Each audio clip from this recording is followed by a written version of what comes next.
Olá! Hoje eu estava aqui me preparando para contar duas histórias que me convidaram para contar. Uma sobre Noé, sobre a Arca de Noé, e também outra sobre a videira verdadeira, sobre estar na videira, que é Jesus. E aí eu comecei a pensar numa pergunta frequente que as pessoas fazem, né? Qual o primeiro passo para contar uma história? Como eu devo me preparar para contar uma história? Primeiro, eu preciso ler muito. Antes mesmo de contar qualquer história, eu preciso estar sempre lendo histórias, pesquisando histórias sobre diversos temas. Isso vai me ajudar bastante na questão da criatividade, na imaginação, ajuda aí muito. Então, eu primeiro preciso ser um bom leitor, um leitor assíduo de muitas histórias. Também preciso, se eu sou alguém que conta histórias bíblicas, eu preciso ler a Bíblia. Eu preciso conhecer a palavra de Deus. Eu preciso estar lendo diariamente, me alimentando da palavra de Deus. Mas falando dessas duas histórias que me chamaram para contar, de que forma, né, eu estou estudando para contá-las? Primeiro, eu fiz uma primeira leitura, né, na história que eu vou contar.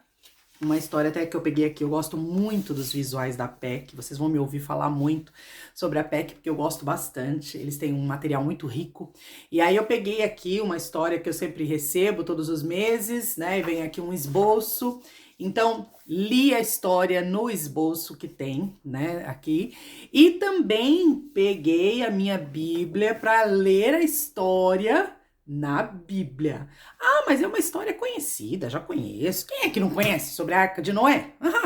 Uma história fácil, mas sempre tem alguns detalhes que nós podemos, né, enriquecer a história, que nós podemos estar aprendendo sobre a história. Então, a história em si, com o seu esboço, que já vem, ou você vai preparar o esboço, a Bíblia, um dicionário para procurar coisas, curiosidades sobre aquela história e ler muito, se apropriar da história. Primeiro a história, ela precisa falar com você, para depois você conseguir contá-la para as crianças.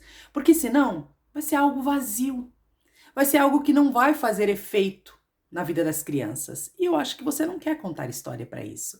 Você quer contar uma história viva, que traga um efeito, não é mesmo? Então, primeiro você precisa se apropriar da história. Leia a história várias vezes. Procure curiosidades sobre aquela história. Grave um vídeo, você contando pro vídeo ali, só você e o vídeo, dá uma olhada, releia, né? Eu acho que o mais importante do que o que você vai usar para contar a história é você se apropriar da história. Então, vamos nos preparar para contar as histórias? Vamos enriquecer a nossa vida com as histórias para poder transmitir para a vida das crianças e causar a transformação que as histórias podem causar. Boas histórias para você!